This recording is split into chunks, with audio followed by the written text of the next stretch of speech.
Hi there, it's Lucas here with YOGABODY and the Yoga Teachers College, and today I'm going to talk you through crane pose. Crane pose is one of our foundational poses in almost all of our YOGABODY classes. It's part of your practice competency examination. You need to be able to do this pose. It's also very, very learnable. If you're teaching this well, your students should be able to learn this in just a couple of weeks, 1 month at the most. It looks like it requires a lot of strength, but it doesn't. There are different levels of the pose, of course. You can have a very, very deep pose, which does require a lot of strength, but for the basic level, anyone can learn it, anyone can try it. It's your job as a teacher to teach it. If your students aren't getting it, it's your fault, not theirs. It's a very, very learnable pose. The key thing is to break it down into steps. The other thing that's important with crane pose is when you're teaching it, I would encourage you not to announce the pose, not to demo the pose, just to walk through the steps, because almost everyone's either seen this in a yoga class, tried this in a yoga class, and immediately they jump to whatever they learned before, which was usually the wrong setup. They got into the pose wrong. And it's very difficult to unlearn the wrong way than it is to learn the right way. And if people don't know what's coming next, you can kind of pleasantly trick them into getting into the pose. So the key thing is we start off in a squatting position like this.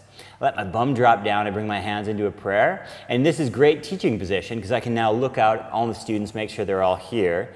Some of your students will have their elbows out here. You want to make sure their elbows are on the inside and their bum is dropping down. I'm not going to even tell them what pose we're doing. I'm just going to walk them through it. So step one, put my hands down on the floor, spread my fingers, try to get my arches and my domes that we always talk about for strong hand position. Step two is I pop up on my toes. Now what happens is some students are going to figure out what's going on here and they're going to start doing the pose. Stop them. Just say, hey, hey, hey, everybody come back. Look around the room, make eye contact. Make sure everybody's just like you with their bum down, their hands down, getting those arches and those domes in their hands. Good, so that's step two. Step three is really slowly I'm going to put my bum higher and higher and higher in the air. The higher my bum goes, the lighter my bum feels. And then last step is I'm going to pick one foot up and pick the other foot up. Pick one foot up and pick the other foot up. Now, when you're ready, students will float up off the ground.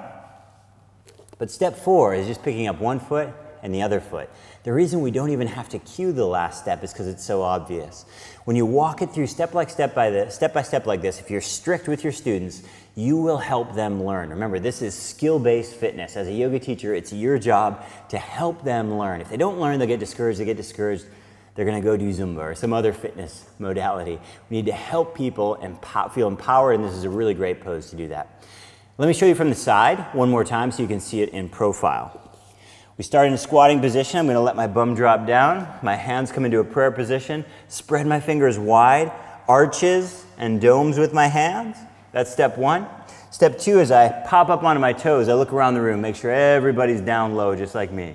Step three is I start to lift my bum in the air, lift my bum in the air. And step four is I just lift one foot up and then the other foot up. And then the other steps happen all by themselves, and that's when the students lift up their feet. Now you can see I'm squeezing my heels together. If you feel comfortable, that's the last stage of the pose. You squeeze your heels together, and that helps you to engage your lower back in the pose. This is sometimes called a crow pose, but the full expression of the pose is called a crane pose, because eventually your arms get straight, your bum's really high in the air, and you're kind of halfway into a handstand.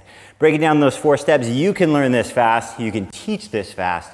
You'll find your students really love it and get very empowered. Hope that's helpful. Questions and comments down below. We'll talk to you soon.